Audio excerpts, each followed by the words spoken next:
All right. Assalamu alaikum everyone. So it's 10th session of e-commerce SEO Ramadan series और आज के session में हम ऑन पेज एलिमेंट्स को डिटेल से देखेंगे, कलेक्शन पेजेस को देखेंगे, प्रोडक्ट पेजेस को देखेंगे और इन दोनों का जो आपस का एक डिफरेंस है majorly keyword point of view से, keyword targeting and search intent के पॉइंट ऑफ व्यू से वो क्या है और किस तरीके से हमें अवॉइड करना है कुछ मिस्टेक्स करने से जो ऑलरेडी कुछ स्टोर्स ने की हुई हैं। और हम प्रैक्टिकली एग्जांपल्स के साथ देखेंगे कि क्या क्या स्टोर्स ने मिस्टेक्स की हैं, उन मिस्टेक्स के पॉइंट ऑफ व्यू से उनको रैंकिंग में क्या कह लें कि फ़ायदा या नुकसान मिल रहा है, ठीक है, या उनको कुछ कुछ खास बेनिफिट नहीं मिल रहा। तो ये दोनों, ये तमाम चीज़ें हम देखेंगे। उसके अलावा दो चीज़ें मैंने रिसर्च की थी। एक है रेडिट, जो मैंने लास्ट टाइम आपके साथ शेयर किया था कि जो हमारे नॉर्मल ट्रेडिशनल सर्च के टूल्स होते हैं, एस एम रश है, ए एच रश है, वो आपके साथ जो क्लियर राइट नाउ आज की डेट पे अगर किसी ने गूगल पे जाके कुछ नई टर्म्स सर्च आउट की है ना, तो उसके ऊपर वो नहीं डिटेल से बता सकते आपको, क्योंकि उनके टूल्स वो क्रॉल करेंगे, उनका डाटा कुछ टाइम लेगा वहां पर आते आते, ठीक है। तो इस सारी वो जो मिसिंग एलिमेंट था कीवर्ड रिसर्च के अंदर, ऑडियंस के पेन पॉइंट्स क्या हैं, क्या नए आइडियाज हैं, हमारी निश, हमारी रिसर्च, हमारी इंडस्ट्री में क्या नया चल रहा है, वो हम कैसे फाइंड आउट कर सकते हैं। तो वो चीज़ जो है ना, हम यहाँ से चेक करेंगे सारी डिटेल्स को, ठीक है। तो सबसे पहले मैं आपके साथ लेके चलता हूँ, let me share the screen so anyone can confirm के। ऑलराइट, ठीक है।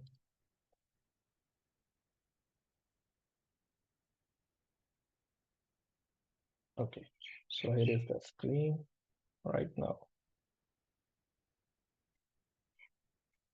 परफेक्ट। सो ये स्लाइड्स का लिंक मैंने सबके साथ शेयर कर दिया था और उसी स्लाइड के लिंक में जो प्रीवियस स्लाइड्स थी वो यहाँ टेक्निकल डिटेल्स तक की थी, कि जहाँ पे हमने कुछ एरर्स को, एक जो एरर मेन कलेक्शन के यूआरएल के साथ आता है, उस एरर को हमने रिमूव किया हुआ था, ठीक है।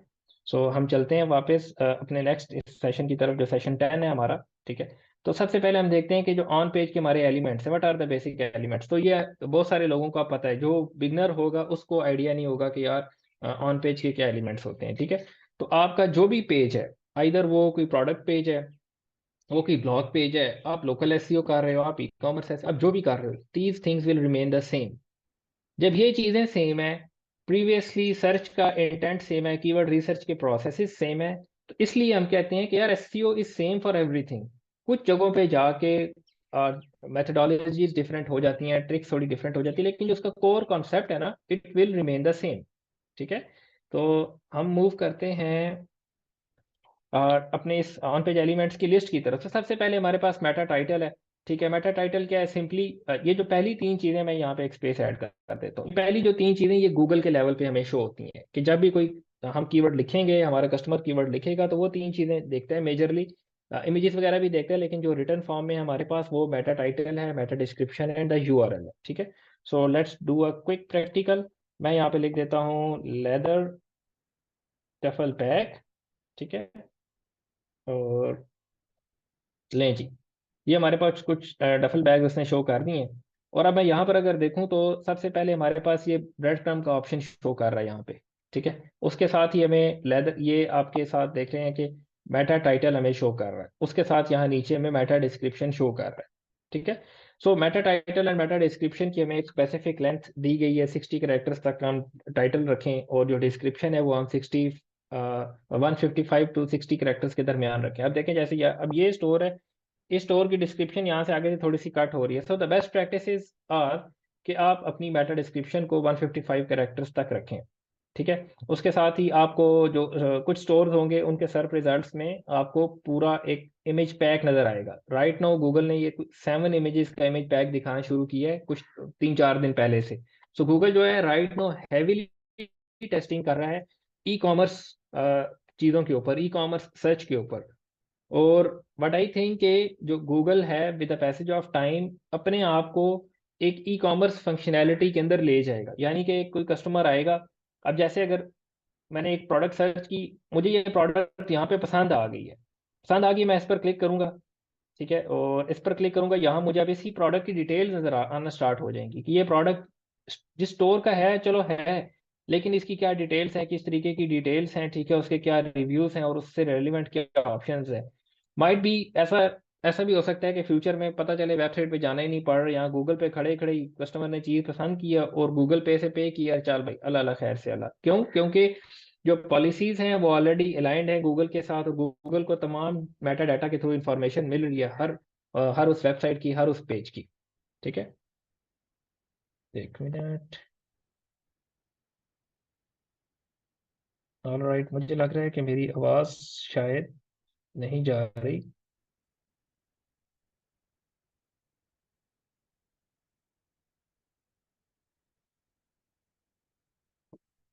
Okay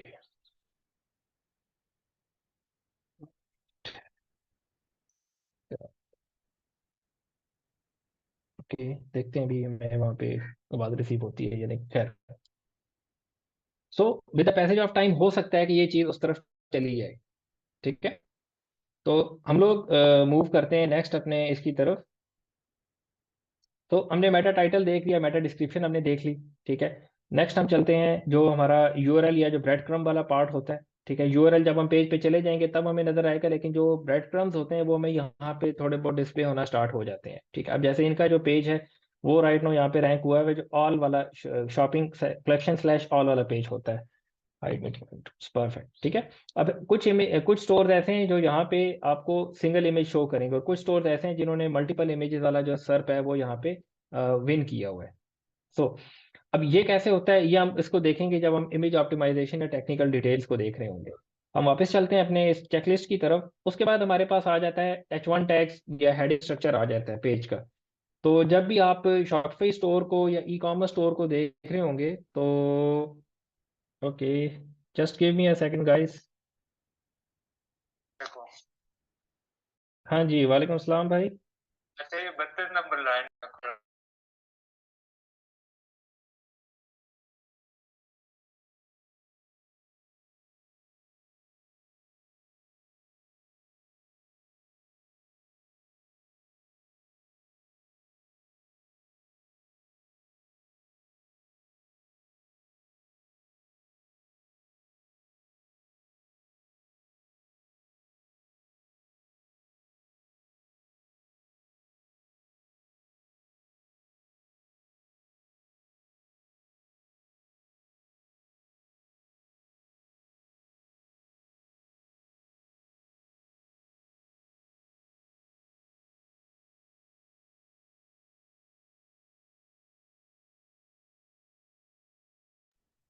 okay guys, give me a 1 minute, I have to just do a very quick thing. So मुझे जस्ट आप लोगों ने 1 मिनट देना है।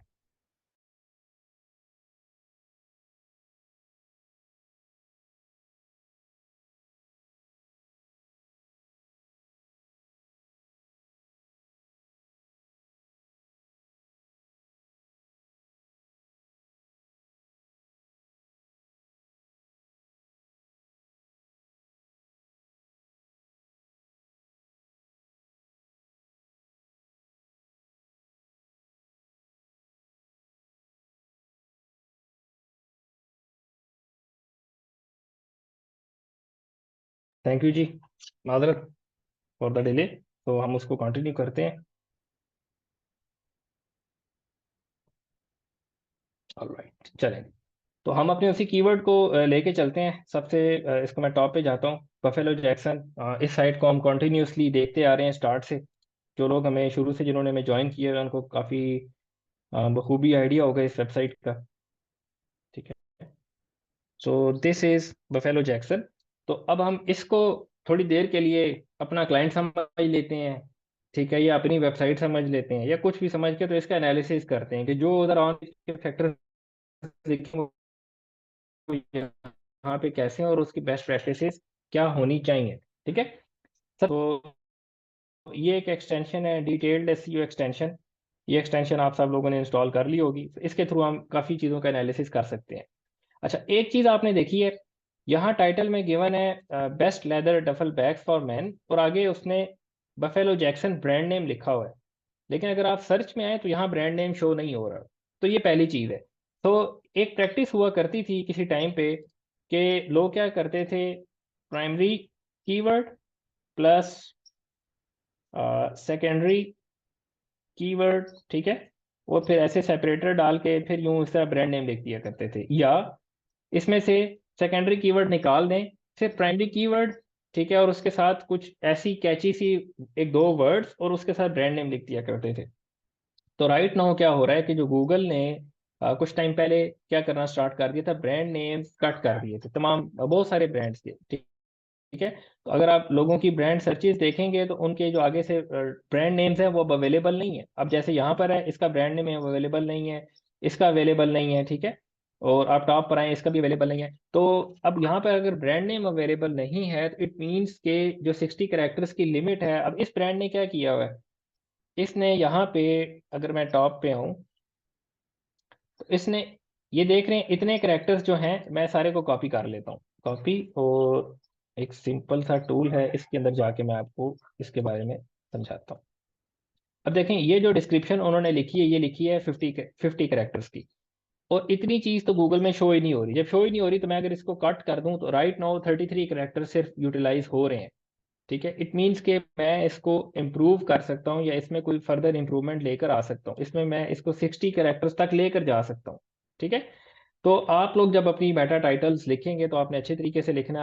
मे बी आप दो कीवर्ड उसके साथ ऑप्टिमाइज कर रहे हो, या आप कीवर्ड एक ही रख रहे हो, उसके साथ कोई अच्छी कैची लाइन आगे लिख रहे हो जो यूजर को एंटाइस क्लिक करे कि यार वो लाजमी इस पर क्लिक करना है, ठीक है। So that's one thing. हम आगे मूव करते हैं, मेटा डिस्क्रिप्शन देखते हैं इसी स्टोर की। तो आपने देखा था कि इनकी यहाँ डफल्स तक डिस्क्रिप्शन आ रही थी, एंड वैक्ट और ये आगे नहीं आ रहा था यहाँ तक, ठीक है। अब इन्होंने 177 कैरेक्टर्स का लिखा हुआ है, इस वजह से वो चीज़ इनकी अपीयर नहीं हो रही थी गूगल सर्च के अंदर, जो यहाँ पे हमारे पास शो हो रहा है। सो ये देख रहे हैं यहाँ पे लेदर डफल्स तक आ रहा है, उसके बाद इनका आ ही नहीं रहा, ठीक है। Okay, so give me a second, back to the meeting.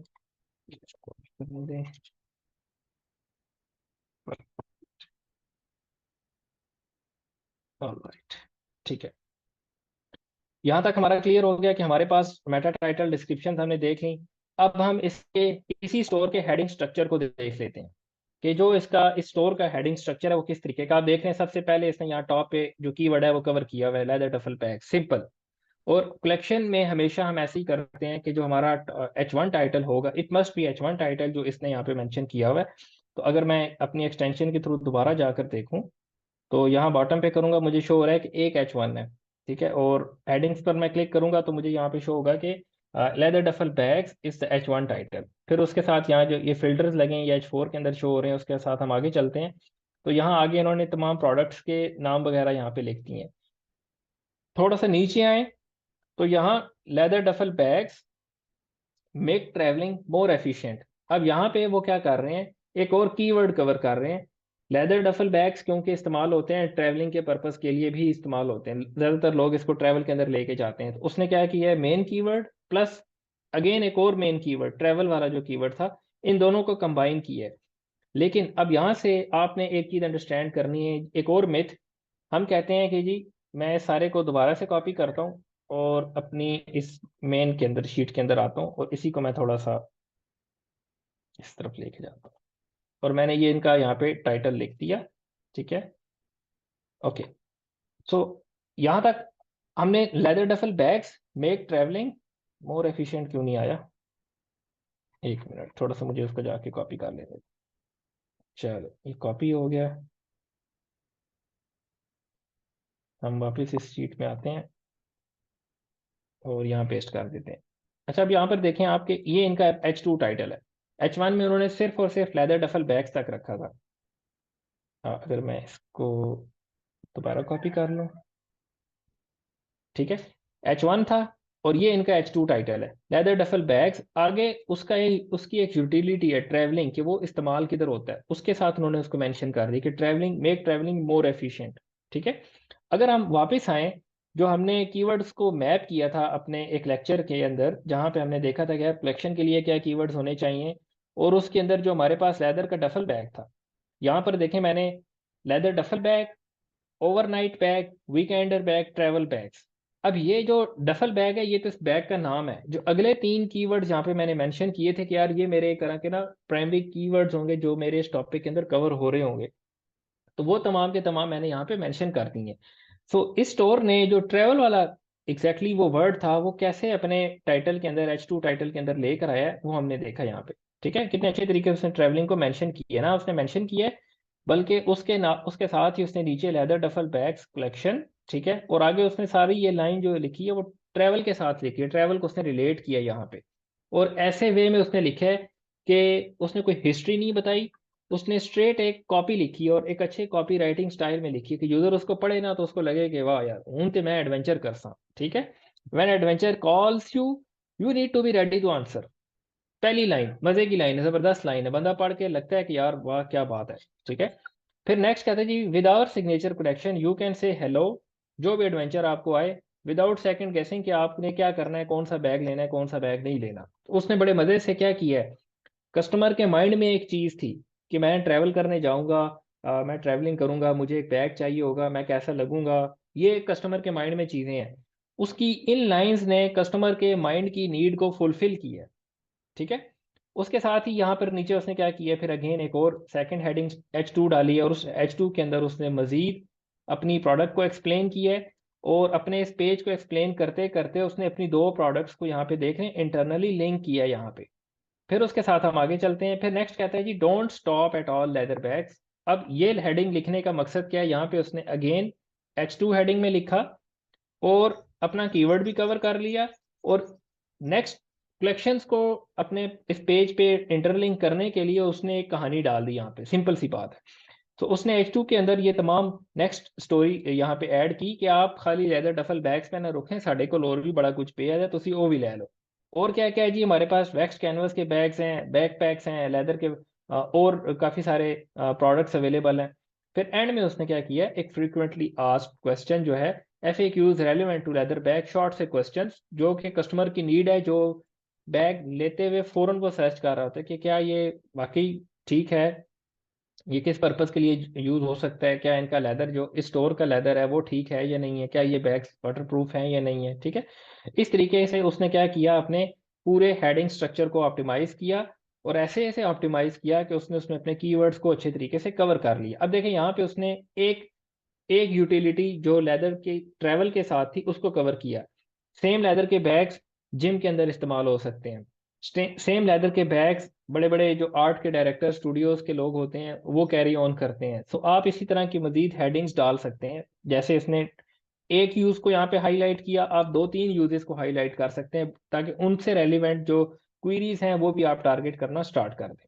ठीक है, सो इस तरीके से उसने बड़े अच्छे तरीके से यहाँ पे हेडिंग स्ट्रक्चर को मेंशन किया हुआ है। और अब इसका शेडिंग स्ट्रक्चर अच्छा है, दैट्स वाई ये पेज USA के अंदर पहले नंबर पे रैंक कर रहा है for the term leather duffel bag.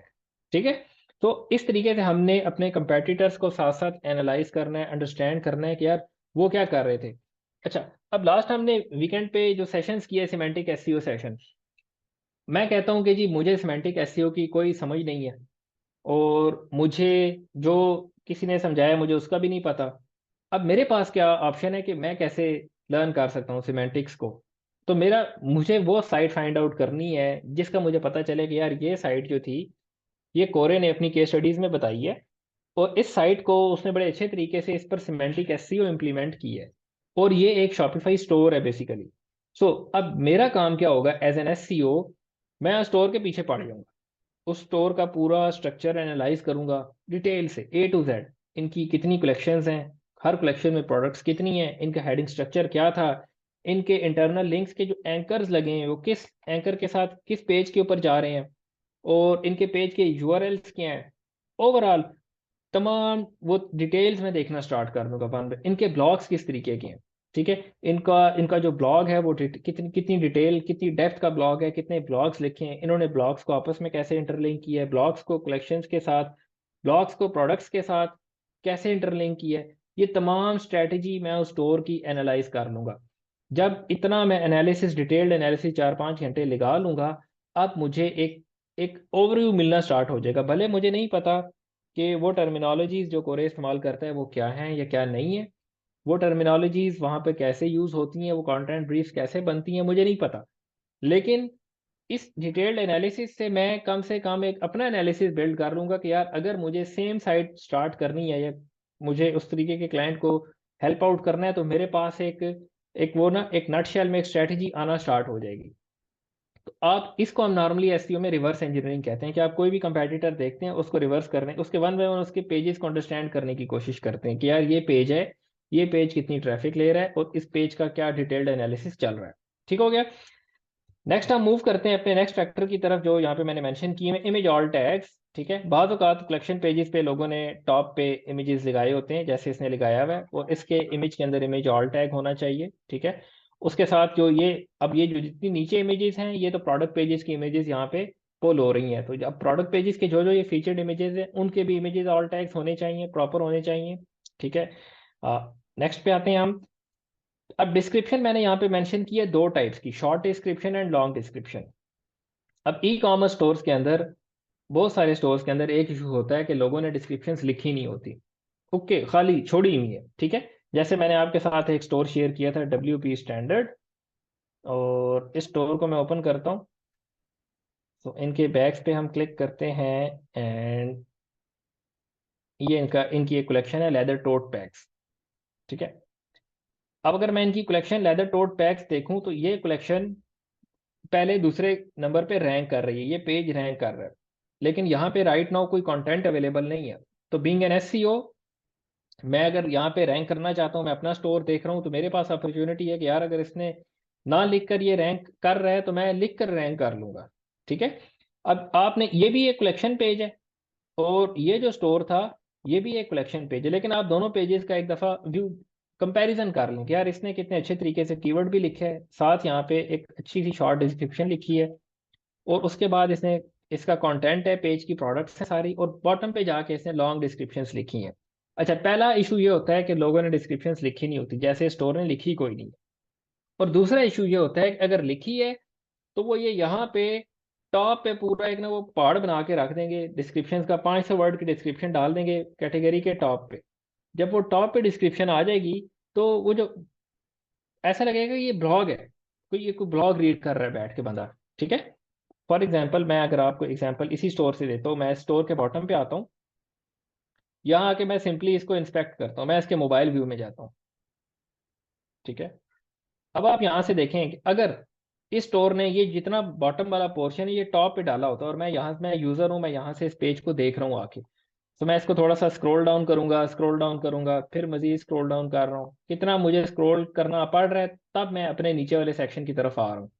ठीक है, और यहाँ नीचे मेरी प्रोडक्ट्स शो हो रही होंगी, कंसीडरिंग कि ये ब्लॉक जो डिस्क्रिप्शन के उन्होंने नीचे रखा है, ये अगर ऊपर रखते थे। ठीक है, अब इसकी निस्बत अगर मैं ये इस स्टोर इस वाली डिस्क्रिप्शन को देखूं कि यहाँ पे कस्टमर आया है, उसने एक स्क्रॉल किया है, तो उसको प्रोडक्ट्स नजर आना स्टार्ट हो गई। तो आपने कस्टमर का जो अटेंशन स्पैन है उसको इंक्रीज करना है, उसकी काम की चीज फौरन दिखा के। तो इसने बड़े मजे से यहाँ पे देखें, बड़े आराम से इसने एक अच्छी सी लाइंस लिख के अपना कीवर्ड कवर कर ली है, यहाँ पे शॉर्ट सी डिस्क्रिप्शन लिख दी है, और उसके बाद बॉटम पे जाके आपने लॉन्ग डिस्क्रिप्शन लिखनी है हमेशा, for an e commerce store. ठीक है, तो मैं इसलिए डिस्क्रिप्शन को यहाँ पे मैंने दो पोर्शंस में डिवाइड किया है, शॉर्ट डिस्क्रिप्शन, लॉन्ग डिस्क्रिप्शन। अच्छा, अब आ जाएं कि आपने डिस्क्रिप्शन को लिखना किस तरीके से है। तो एक चीज़ है हमारे पास, हम कहते हैं आइडियल कस्टमर प्रोफाइल। ठीक है, जब हमने मार्केटिंग फनल के कॉन्सेप्ट को अंडरस्टैंड किया, तो हमें पता चला कि कस्टमर के माइंड में कुछ ट्रिगर हुआ था कि उसने कोई चीज़, कोई बैग लेना था ट्रैवलिंग के लिए, माइट भी उसने ट्रैवल करना था नेक्स्ट मंथ, नेक्स्ट वीक, कुछ भी। ठीक है, तो अब आपने उसके उस इंटेंट को माइंड में रखते हुए इस सारे पेज को डिज़ाइन कर लिया। ठीक है, अब वो कस्टमर के माइंड में क्या चलता है, उसको आपने एक रिटर्न टेक्स्ट की फॉर्म में यहाँ पर लेकर आना और उसका एक सोल्यूशन प्रोवाइड करना है। इस तरीके से आपने अपनी डिस्क्रिप्शंस लिखनी है कि आपका वो कस्टमर कहाँ रहता है, क्या करता है, और उसकी क्या पेन पॉइंट्स हैं इस एक स्पेसिफिक प्रोडक्ट के हिसाब से, वो आपने तमाम के तमाम मेंशन करने हैं उसके प्रॉब्लम्स को सॉल्व करते हुए। ठीक है, उसके साथ क्योंकि ये जब हमने यहाँ पे नीचे इसकी पहली लाइंस पढ़ी, उसने कितने अच्छे तरीके से मेंशन किया, उसने उसका उस प्रॉब्लम का सोल्यूशन प्रोवाइड किया कि यार जब भी आप एडवेंचर करने के लिए जाएं या ट्रैवल करने के लिए जाएं, आपको सोचना ही ना पड़े कि आप के पास आप कौन सा बैग लेकर जाएं, हमारे बैग की कलेक्शन ऐसी है वैसी है, जो मर्जी है। ठीक है, उसके नीचे उन्होंने आके अपनी उस चीज़ को एक्सप्लेन करना शुरू कर दिया। ठीक है, और इसी तरीके से जब आप इसको डिटेल से इस डिस्क्रिप्शन को रीड आउट करेंगे, तो आपको नजर आएगा कि यहाँ पे इन्होंने कस्टमर की नीड्स को एड्रेस किया है अपने कंटेंट के साथ। और इस प्रोसेस के अंदर ही ऑटोमेटिकली जो आपके कीवर्ड्स हैं वो कवर अप हो चुके हैं। ठीक है, इस तरीके से आपने अपनी जो कलेक्शन की डिस्क्रिप्शन है वो लिखनी, कोई हिस्ट्री नहीं यहाँ पे डालनी। History of leather duffel bags क्या है, सन 1995 में बाबे कादरे ने लेदर डफल बैग्स बनाना स्टार्ट की, इस तरह की कोई कहानी आपने नहीं डालनी। ठीक है, आगे हम मूव करते हैं इंटरनल लिंकिंग पे। सो इंटरनल लिंकिंग जो है एक, अगर मुझे कोई कहे कि यार व्हाट्स दी फर्स्ट थिंग जो मैं देखूंगा ना किसी स्टोर के अंदर, उनमें से इंटरनल लिंकिंग है। क्या डिस्क्रिप्शंस लिखी हुई हैं कैटेगरी पेजेस में, और क्या इंटरनल लिंक्स उसके अंदर लगे हैं या नहीं लगे। क्योंकि इंटरनल लिंक्स ऐसी चीज़ है जो एकदम एक चीज़ को बूस्ट देते हैं, स्पीड स्पीड अप करते हैं रैंकिंग्स को। अगर आप राइट नाउ किसी भी क्लाइंट के साथ काम कर रहे हैं, उसकी कलेक्शंस पे डिस्क्रिप्शंस हैं ही नहीं, तो डालें शॉर्ट डिस्क्रिप्शन टॉप पे और लॉन्ग डिस्क्रिप्शन बॉटम पे। दूसरी चीज, लॉन्ग डिस्क्रिप्शंस के अंदर से इंटरनली लिंक करें, अदर कलेक्शंस को भी लिंक करें, अदर प्रोडक्ट्स को भी लिंक करें। कैसे लिंक करना है, एक टेस्टिमोनियल, एक डेमो हमने यहाँ पे देख लिया है कि इस स्टोर ने कितने अच्छे तरीके से यहाँ पे अपने इन अदर चीज़ों को मेंशन किए हुए है, और यहाँ एंड में उसने चलते चलते 5 tips for how to maximise your weekend. ठीक है, कि अब वो अपनी बात को वीकेंड से रिलेट करते करते एक ब्लॉग का भी लिंक दे गया यहाँ पे कि 5 टिप्स आप अपने अपने क्या, अब मैं अगर इस पेज को ओपन करता हूँ नेक्स्ट टैब में, तो ये एक ब्लॉग पेज उसने बना दिया यहाँ पे। ठीक है, अब अगर मैं इस ब्लॉग को रीड करूंगा, for example 5 tips how to maximise your weekend, और मैं बॉटम पर आता हूँ, make a plan, let's do something, go outside. ठीक है, फिर ये एक अंकल लगा दिया उसने, नीचे आया, फिर यहाँ पे उसने अपनी चीजें लगा दी, और यहाँ आके उसने क्या किया, रग बैग्स को, जो अगेन इसकी एक और कलेक्शन पेज है, और अपैरल जो एक और कलेक्शन पेज है, इन दो को उसने यहाँ पे लिंक कर दिया है। ये मजीद भी इन चीज़ों को यहाँ पे लिंक कर सकता था, लेकिन अब आप देख रहे हैं वो कैसे एक जाल बना रहा है कि वो कलेक्शन पेज पे उस पे वो 3 जगहों पे लिंक्स दे रहे हैं इंटरनली, अदर प्रोडक्ट्स को, अदर कलेक्शंस को, और अदर ब्लॉग्स को। और अदर जिन जिन चीज़ों पर वो लिंक्स जा रहे हैं वहां से लिंक्स मजीद आगे ट्रैवल करेंगे, तो उसने क्या किया, लिंक्स का एक नेटवर्क बनाना, इंटरनल लिंक का एक नेटवर्क बनाना स्टार्ट कर दिया। ठीक है, तो हमेशा आपने जो आपके पास इंटरनल लिंकिंग है, मेक श्योर करना है कि ये लगी हुई हो, ये हुई हुई हो। नहीं हुई हुई आपके किसी क्लाइंट के स्टोर के ऊपर, फौरन जाके करें, आपको फौरन रिजल्ट्स उसके शो होंगे, और ये वो चीज़ें हैं जिनके रिजल्ट्स फौरन आपको नजर आना स्टार्ट होते हैं। अच्छा, उसके साथ ही हम आगे चलते हैं। तो यहाँ तक जो था ना हमारा मेजर जो रिटर्न काम था, जो हमें नजर आ रहा होता है, वो चीज़ें हमारी यहाँ तक कंप्लीट हो गई हैं। अगर किसी बंदे ने किसी के स्टोर पे 50 कलेक्शंस हैं, और उसने उन 50 कलेक्शंस पे ये जो बेसिक सी एक चेक लिस्ट है ये कंप्लीट कर ली है, इट मीन्स कि उसने अपनी 50-60% SEO कंप्लीट कर ली है। ठीक है, उसके बाद उसका काम स्टार्ट होगा बैकलिंक्स बनाना और नए ब्लॉग्स वगैरह साथ साथ लिखते रहना। हम आगे चलते हैं। उसके बाद यहाँ पे एक चीज़ है, विजुअल कंटेंट देख लेते हैं कि आपको विजुअल कंटेंट ऐड करना चाहिए अपने कलेक्शन पेजेस के अंदर। आप अच्छे तरीके से अपनी बॉटम पे जाके आप पिक्चर्स की तरह से विजुलाइज कर रहे हो, बाज़ औक़ात स्टोर्स ने वीडियोस लगाई होती हैं, आप वीडियोस लगा सकते हैं वहाँ पे। ठीक है, ताकि कस्टमर अगर नीचे तक आया है, वैसे तो कस्टमर कम होता है कि वो नीचे तक रीड करता हुआ आए, ठीक है, उसका अटेंशन स्पैन कम होता है क्योंकि उसने चीज़ परचेज फ़ौरन करनी होती है। लेकिन अगर वो आ जाता है, वो वीडियोस देखे, और उस वीडियोस में आप खुद हैं प्रेजेंट कर रहे हैं बैग्स को, ह्यूमन एलिमेंट आ गया, तो वो वहाँ पे स्टे करेगा और उसके साथ वो इंगेज करेगा, और यही चीज़ आपकी रैंकिंग्स में बढ़ाती है, इनडायरेक्टली बढ़ाती है, क्योंकि ये यूज़र सिग्नल्स हैं कि कौन सा कस्टमर आया, कितनी देर स्टे किया, ये तमाम चीज़ें क्रोम में एज अ बिहेवियर रिकॉर्ड हो रही होती हैं फॉर ईच स्टोर। सो यही चीज़ें आपको रैंकिंग में मजीद इजाफा देती हैं। फिर एक चीज़ है schema markup. Schema markup detail से हम टेक्निकल के सेक्शन में देखेंगे, लेकिन for right now as a checklist point of view से कि हमारे पास एक स्कीमा मार्कअप नाम की एक चीज़ होती है जो हमें स्टोर्स में इंप्लीमेंट करनी चाहिए। ठीक है, तो यहाँ पे हमारे पास ये कलेक्शन पेज है। तो कलेक्शन पेज के अंदर हम लोग bread crumb schema most of the time use कर रहे होते हैं, कलेक्शन पेज या कैरोसेल स्कीमा यूज कर रहे होते हैं, जिससे हमारी जो इस सारी की इंफॉर्मेशन है वो एक स्कीमा की फॉर्म में आ जाती है। No, the question is what is schema. बहुत सारे दोस्त ऐसे होंगे जिनको आइडिया नहीं होगा। तो गूगल है ना, उसका बॉट आया, उसके बॉट ने चीज़ों को रीड किया, वो कोड को रीड कर रहा है, लाइंस को रीड कर रहा है, वो इन चीज़ों को राइट नाउ विजुअली नहीं देख रहा। ठीक है, तो ये ह्यूमन रिटर्न कंटेंट है, इस कंटेंट को उसने रीड किया, इस कंटेंट के ऊपर वो अपना NLP का एल्गोरिदम लगाएगा। ठीक है, गूगल को डायरेक्टली ह्यूमन लैंग्वेज समझ नहीं आती, तो गूगल एक मशीन है, उस मशीन को फिर आगे से उस मशीन ने क्या किया, अपने लिए एक आसानी क्रिएट की, एक फंक्शन बना लिया। ठीक है, बट उस फंक्शन का नाम उसने NLP लिख दिया। वो फंक्शन अप्लाई करेगा इस पेज के ऊपर और इस पेज के रिटर्न कंटेंट को बड़ा डिटेल से देखेगा, लाइन बाय लाइन देखेगा, हर लाइन को तोड़ेगा, उस लाइन को आपस में रिलेट करेगा कि यार इस लाइन में क्या बात हो रही है, फिर लाइंस को आपस में रिलेट करेगा और उस पूरे पेज का कॉन्टेक्स्ट समझने की कोशिश करेगा। ठीक है, ये एक तरीका हो गया गूगल के पास कि आपने गूगल ने एनएलपी के थ्रू, अपने एल्गोरिदम के थ्रू उस पेज को अंडरस्टैंड करने की कोशिश की। फिर दूसरी चीज होती है स्कीमा। स्कीमा एक मशीन रीडेबल लैंग्वेज है, मशीन फ्रेंडली लैंग्वेज है, बॉट फ्रेंडली लैंग्वेज है या गूगल फ्रेंडली लैंग्वेज है। ठीक हो गया।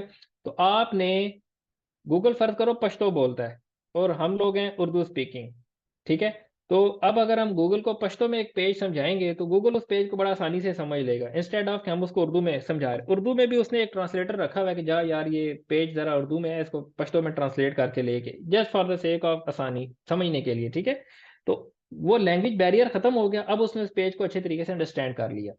अब हमारे केस में क्या है, हम ये पश्तो वाला सीन कैसे कर सकते हैं। हमने अपनी इंफॉर्मेशन स्कीमा कोड के अंदर प्रोवाइड करनी है, गूगल का बॉट आएगा वो स्कीमा को भी रीड आउट करेगा। स्कीमा जो है वो लैंग्वेज ही ऐसी है कि वो गूगल का बॉट बड़े आसानी से रीड कर सकता है उस पूरे पेज के स्कीमा को, और वहां से वो उस पेज की इंफॉर्मेशन ले सकता है। उस पेज, उस गूगल को एकदम उस बॉट को पता चल जाएगा क्या एग्जैक्टली इस पेज पे क्या चीज डिस्कस हो रही है। ठीक है, सो दैट्स द स्कीमा। इस पर्पज के लिए हम स्कीमा इस्तेमाल करते हैं। ठीक है, इसमें कोई अब डेफिनेशन दैट्स इट। ठीक है, आपको बुकिश लाइंस होंगी, स्ट्रक्चर डाटा होता है वो ऐसे होता है, इसके डिफरेंट नाम है, आप इसको स्ट्रक्चर डाटा कह सकते हैं, स्कीमा मार्कअप कह सकते हैं।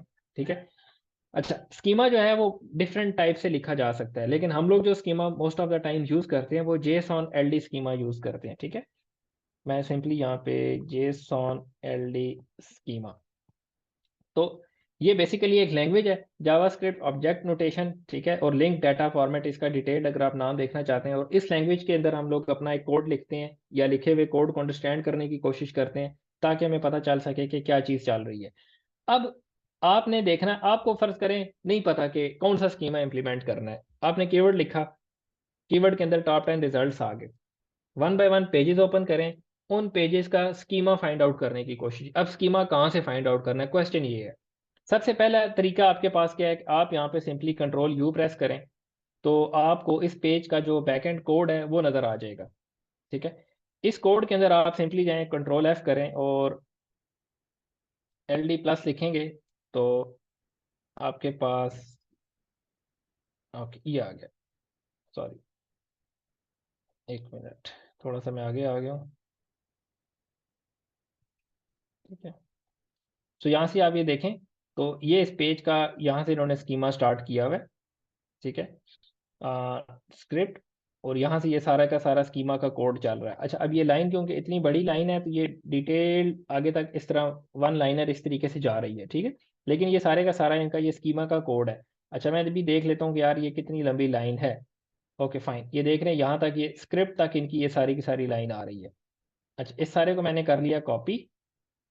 ठीक है, अब ये मैं उनके कोड के थ्रू फाइंड आउट करने, कॉपी करके मैं इसको कंट्रोल सी करता हूँ, और यहाँ हमारे पास एक रिच रिजल्ट टेस्टिंग टूल होता है गूगल की तरफ से, इस टूल में ला के मैं उस स्टोर का कोड पेस्ट करता हूँ कि यार इनके क्या स्टोरी चल रही है। ठीक है, ओके फाइन, मैं बॉटम पर आता हूँ। ठीक है, और इसको मैं ज़रा रन करता हूँ, देखता हूँ कि इनका ये कोड हमें क्या रिजल्ट देता है। ठीक है, तो ये एक पहला तरीका था स्कीमा फाइंड आउट करने का। अच्छा मैं ऐसा करता हूँ कि एक और इंटर करता हूँ, ओके, और फाइन। ठीक है, अब इन्होंने बेसिकली दो टाइप का स्कीमा यहाँ पे एम्बेड किया है अपने इस पूरे पेज के अंदर, ये देख रहे हैं आप। एक स्कीमा कोड ऊपर था, बेसिकली अगर आपने क्विकली स्कीमा को सर्च करना हो तो ये जो लाइन मैंने कॉपी किया आप ये लाइन यहाँ पे लाके पेस्ट करें तो आपको नजर आ जाएगा। पहली जगह स्कीमा यहाँ इंप्लीमेंट हुआ है लाइन नंबर 903 में, दूसरी जगह जो स्कीमा इंप्लीमेंट हुआ है वो लाइन नंबर 3348 में इंप्लीमेंट हुआ है। अब ये दो डिफरेंट टाइप ऑफ स्कीमाज उन्होंने इस पूरे पेज के ऊपर इंप्लीमेंट कर दी हैं।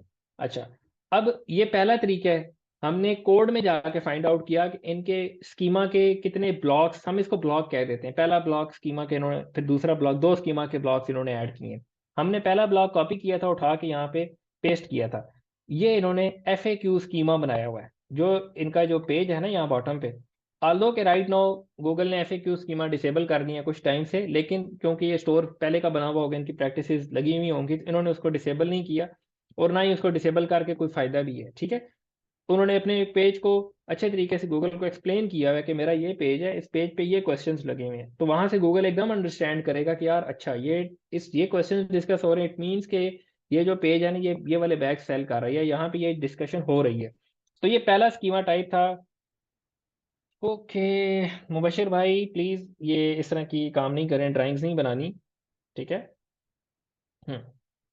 ओके, हम आगे मूव करते हैं। तो हमने पहला स्कीमा टाइप यहाँ से डिटेल से देख ली। अब यहाँ पर मैंने आपके साथ सामने शेयर किया था, ये एक और स्कीमा टाइप भी यहाँ पर शो हो रही थी। अगेन मैं क्या करूँगा, स्क्रिप्ट से कॉपी करूँगा और स्क्रिप्ट तक मैं जाके इसको अगेन कॉपी करके अपने सेम टूल में आता हूँ, पिछले को डिलीट करके नया पेस्ट करता हूँ और अब मैं अगेन रन टेस्ट करता हूँ। अब यहाँ पर अगर आप देखें ना इस कोड को, तो आपको अब कोड आप अंडरस्टैंड करें। ऑर्गेनाइजेशन लिखा हुआ है, आगे वेबसाइट का नाम है, फिर वेबसाइट का बिजनेस नेम लिखा हुआ है, ट्रेडिंग एंड को, यूआरएल लिखा हुआ है, फिर उसकी शॉर्ट डिस्क्रिप्शन है, टेलीफोन नंबर है, लोगो है, उसके बाद उसका एड्रेस, डिटेल्ड एड्रेस डाला हुआ है। इट मीन्स के ये जो बिजनेस एड्रेस और ऑर्गेनाइजेशनल स्कीमा टाइप चीज़ होती है ये इन्होंने कलेक्शन पेज पे इंप्लीमेंट की हुई है। ये जो स्कीमा टाइप होती है ये हमें वैसे on on home page implement करनी चाहिए, ठीक है। ये कलेक्शन पेज के लिए नहीं होता, लेकिन इन्होंने किया हुआ है तो फाइन किया हुआ, खैर है, ना करें तो इसका कोई नुकसान नहीं है। अब यहाँ पर देखें तो ये लोकल बिजनेस स्कीमा है, ऑर्गेनाइजेशन स्कीमा के ऑर्गेनाइजेशन की डिटेल्स हैं, और जब आप एड्रेस डिटेल्स डाल देते हैं किसी स्कीमा के अंदर तो वो आपको लोकल बिजनेस स्कीमा शो करना स्टार्ट कर देता है, ठीक है। तो ये दो टाइप का स्कीमा जो है यहाँ पे या हमें डिटेक्ट हो रहा है। तो ये पहला तरीका था। दूसरा तरीका आपके पास, अगर आप कोड को डिटेल से जाके देखना चाहते हैं इनका एग्जैक्टली कोड क्या है स्कीमा के अंदर। अब सेम पेज को वापस इस पेज पर आता हूँ मैं इस पेज का यूआरएल उठाता हूँ और अगेन मैं इसी टूल पे क्लिक करता हूँ लाके। अब मैं यहाँ पे यूआरएल एंटर कर देता हूँ। अब मैं एंटर करता हूँ, पहले हमने स्कीमा को कोड बाई कोड जाके देखा कि कोड के अंदर से स्कीमा निकालना है कैसे, किधर छुपा हुआ है, उसको कैसे फाइंड आउट करना है। अब मैंने क्या किया कि उसको एक टेस्टिंग टूल के थ्रू देखा कि ये पेज, ये यूआरएल देखो, इसको क्रॉल करो, इसमें से जो जो स्कीमा टाइप्स हैं एक्सट्रैक्ट करो और मुझे शो करवा दो क्या स्कीमा टाइप्स हैं। सो वो हमें यहाँ पे भी शो करवाएगा। चल भाई, ओके, पता नहीं, बाज़ औक़ात होता है वो स्टूडेंट्स प्रोजेक्ट बनाते हैं और टीचर के सामने प्रोजेक्ट ही नहीं चल रहा होता प्रेजेंटेशन के टाइम पे, ठीक है। तो वैसे तो ये चलता होता है और अभी ये चल भी जाएगा।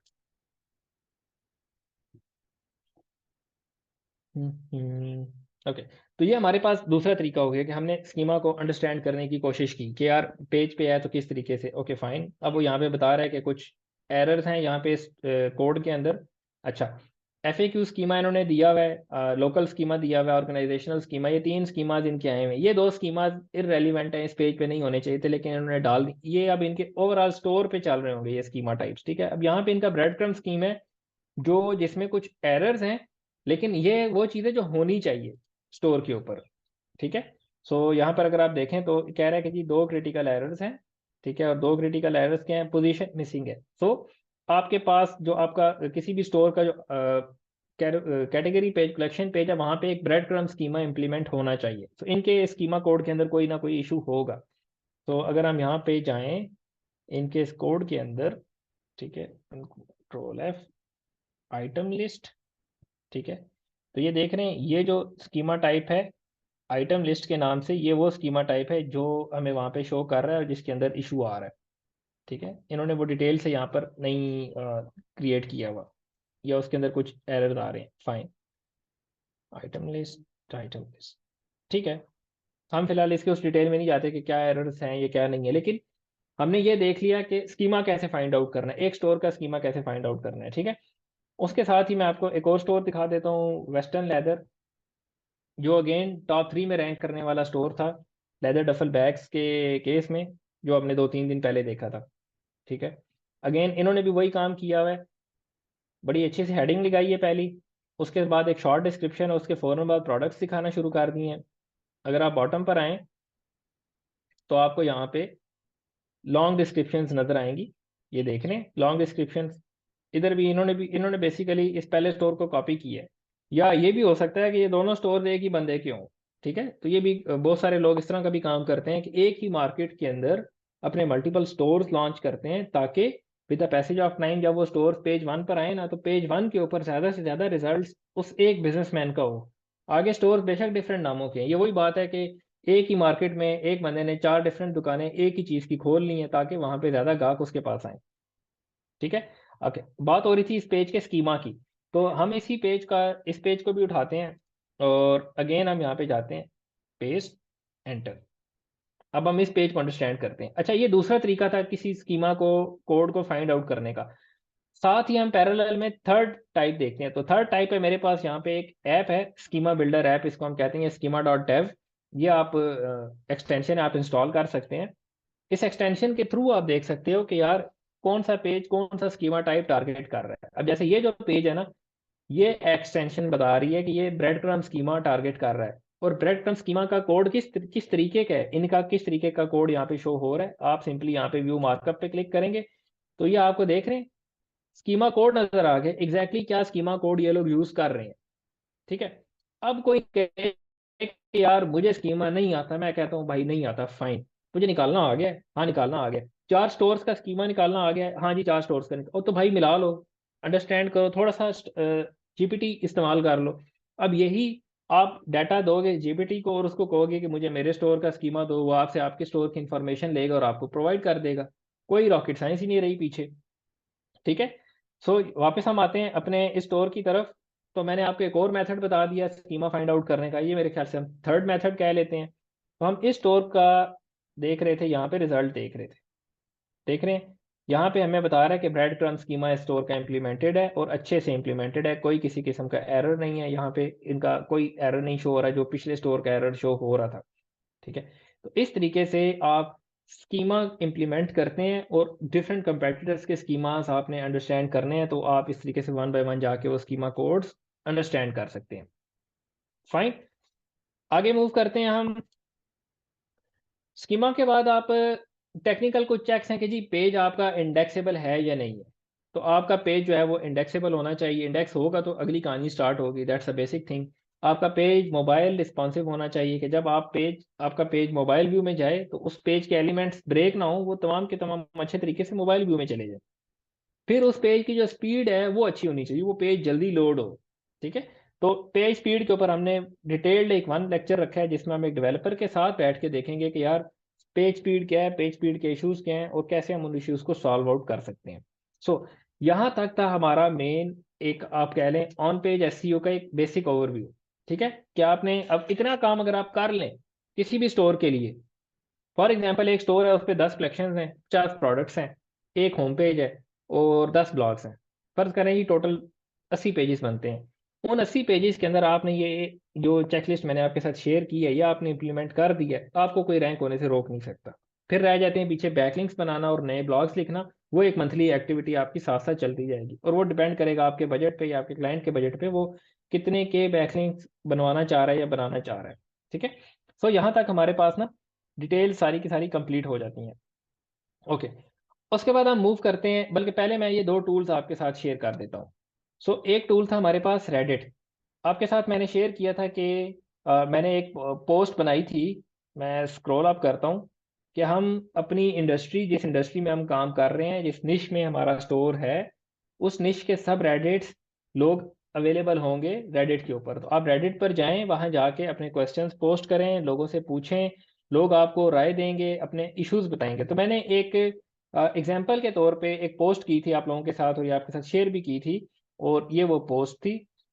हमने बेसिकली एक सब रेड स्वॉर्ड्स के सब रेडिट में जाके हमने एक स्वॉर्ड पोस्ट की थी और उसको मैंने लिखा था simply what is the name of this sword, और वहां नीचे 15 लोगों ने आके अच्छे से धुलाई की कि ये स्वॉर्ड ऐसी है, ये वैसी है, ये पाकिस्तान से बनी हुई है, ये तो ठीक ही नहीं होती, ये ऐसी होती वैसी होती। तो मुझे क्या हो गया कि मुझे एक फीडबैक मिल गई। अगर मैं किसी स्वॉर्ड के क्लाइंट के साथ चल रहा हूँ, मैं उसको बता सकता हूँ कि भाई तुम लोगों के ये इश्यूज हैं, ये ठीक करो। जब ये तुम इश्यूज ठीक कर सकते हो या करोगे तो तुम्हें मजीद ऑर्डर्स बढ़ेंगे, तुम्हारी कोई नेगेटिव कंप्लेन नहीं आएगी। ठीक है। अब क्वेश्चन ये है कि बहुत सारे कीवर्ड्स या लोग ऐसे होते हैं रेडिट्स में आके अपनी क्वेरीज पेस्ट करते हैं, सर्च करते हैं, पोस्ट बना देते हैं, जैसे मैंने यहाँ पोस्ट बना दी। अब अगर मैं सर्च करूँ S C M rush tool पे या ए एच रफ टूल पे कि ये जो मैंने यहाँ पोस्ट की है, इस पोस्ट में जो मैंने कीवर्ड इस्तेमाल किए हैं वो एस सी एम रश दिखा दे, वो तो पॉसिबल नहीं है कि आज ही की डेट में मुझे दिखाना शुरू कर दे, ऐसा नहीं होगा। लेकिन आज ही की डेट में मेरे सबरेडिट, मेरी निश के सबरेडिट के अंदर क्या क्या रेडिट पे डिस्कस हो रहा है वो कैसे फाइंड आउट करना है, उसका एक मैनुअल मेथड है और एक ऑटोमेटिक या थोड़ा सा टूल बेस्ड मेथड है। तो पहले हम मैनुअल मेथड को देख लेते हैं, वापस जाते हैं बॉटम पे। ठीक है, सबसे पहले हम मैनुअल मेथड देख लेते हैं। ओके, उससे पहले मुझे ये क्लटर जितना ओपन हुआ होगा ये सारा क्रॉस करने दे। Cross cross cross cross cross cross cross. ठीक है, ओके। हम चलते हैं reddit.com, सॉरी .com। ठीक है, और ये आपका रेडिट आ गया। ठीक है, तो हम सिंपली एक काम करेंगे यहाँ से, साइट कॉलन रेडिट। अब मैं देखूंगा कि रेडिट से रेलिवेंट कौन से पेजेस गूगल में इंडेक्स हुए हैं। अब ये ओवरऑल रेडिट की बात हो रही है। ठीक है, अब इसके आगे मैं आके लिख देता हूँ लेदर बैग्स, या हम डफल बैग को देख रहे थे, DUFFLE डफल बैग। ठीक है, मैंने डफल बैग लिख दिया। वो मुझे बता रहा है जी 29,000 रिजल्ट्स हैं, बड़े सारे लोगों ने सर्च आउट किया हुआ है। मैं कहता हूँ कि यार मुझे वो रिजल्ट्स देखने हैं जो पिछले मंथ में, क्योंकि रेडिट पोस्ट होती है, उस पर लोग कमेंटिंग स्टार्ट करते हैं, राय देते हैं, अप वोट डाउन वोट्स होते हैं, वो पोस्ट गूगल में इंडेक्स हो जाती है। ठीक है, और अब तो ऐसी इंडेक्स होती है कि वो उन्हीं कीवर्ड के साथ रैंक भी कर जाती है, और ऐसे रैंक करती है कि बड़े बड़े स्टोर भी साइड पे हो जाते हैं बात का। ठीक है, सो मैं यहाँ पर आता हूँ टूल्स में, एनी टाइम, और मैं यहाँ पे कस्टम रेंज अप्लाई कर देता हूँ। मैं कहता हूँ कि यार मुझे ना फ्रॉम, ओके, इसको मैं यहाँ पे करता हूँ। ठीक है, 1 जनवरी से 26 मार्च तक की डिटेल्स दिखाओ, सिर्फ वो रिजल्ट्स दिखाओ रेडिट के जो गूगल में इंडेक्स हुए हैं, और वो रिजल्ट्स जो लेदर डफल बैग्स डिस्कस कर रहे हैं। अब वो मुझे बता रहा है looking for this type of bag. ठीक है, leather Weekender bag that I travel 50 से 100 बार per year, do it all. ठीक है, अब ये वो तमाम चीज़ें हैं जो लोगों ने यहाँ पे आके पोस्टें की हुई हैं, ये फ्रेश कंटेंट है आपके पास। अब मेरे पास दो ऑप्शंस हैं एज एन SEO। मैं इनको वन बाय वन डिटेल से जाके रीड करूं, मैं यहाँ से लोगों के पेन पॉइंट फाइंड आउट करूं, उन पेन पॉइंट्स में ब्लॉग्स लिखूं, और उन ब्लॉग्स को मैं यहाँ पे आके मेंशन करूं कि यार तुम्हारे इस आइडिया को मैंने ना अपने इस ब्लॉग पोस्ट में मैं सॉल्व किया, ये चेक करो। तो एक तो मैंने लिंक कर दिया और रेलिवेंट लिंक कर दिया। ठीक है, रेलिवेंसी मैच कर रही है। उसके बाद मेरे पास दूसरा ऑप्शन है कि मैं क्या करूं कि मैं एक स्मार्ट मार्केटर बनूं, और मैं लोगों को कमेंट्स के अंदर जाके प्ले करना स्टार्ट कर दूं। मैं उनसे क्वेश्चनिंग स्टार्ट कर दूं, अच्छा कित्थों ले आई, की कितना ही किन्ने दे ले आई, यार क्या क्वालिटी है। ठीक है, फिर किसी जगह मैं आंसर कर रहा हूँ, किसी ने कुछ क्वेश्चन पूछा हुआ है मैं उसका आंसर कर रहा हूँ। होगा क्या, उसके बैकएंड पे उस प्रोफाइल, जिस प्रोफाइल से आप ये एक्टिविटी कर रहे होंगे, उसके बैकएंड पे आपके लिंक्स लगे होंगे, आपके अपने स्टोर के लिंक्स लगे होंगे। फॉर एग्जाम्पल, मैं अगर इस रेडिट में आऊँ, मैं यहाँ पे अपनी प्रोफाइल पर, व्यू प्रोफाइल पर क्लिक करता हूँ। ठीक है, तो मैंने अपनी प्रोफाइल एज एन E-कॉमर्स SEO के पॉइंट ऑफ व्यू से एक्सप्लेन की है यहाँ पे। यहाँ मैंने अपने लिंक्स लगाए हुए हैं, ये लिंक्स मेरे सोशल मीडियाज के ऊपर जा रहे हैं।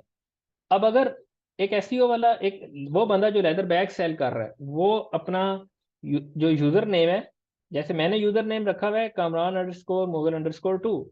ठीक है, अगर मैं अपने यूजर नेम को कर दूं लेदर बैग्स, ठीक है, लेदर बैग्स और अमेरिका, ठीक है, मेरा यूजर नेम हो, उस यूजर नेम के साथ बैकएंड में मेरी प्रोफाइल ऑप्टिमाइज्ड हो, तमाम लिंक्स लगे हुए हो, और फ्रंट एंड पे मैं हर पोस्ट पे जाऊं, मैं अब किसी को ये ना कहूँ मेरे स्टोर से आके ले लो, ये नहीं कहना। यूं आप कहते जाएंगे, लोग आपको बैन कर देंगे, आपको आपका मजाक उड़ाएंगे पकड़ के। ठीक है, और ऐसा मजाक उड़ाएंगे वो आपके सोशल्स पे भी जाएंगे, आपको आगे पीछे गदा करना स्टार्ट कर देंगे। तो आपने क्या करना है, सिंपली लोगों के क्वेरीज को आंसर करना स्टार्ट कर देना है, दैट्स इट।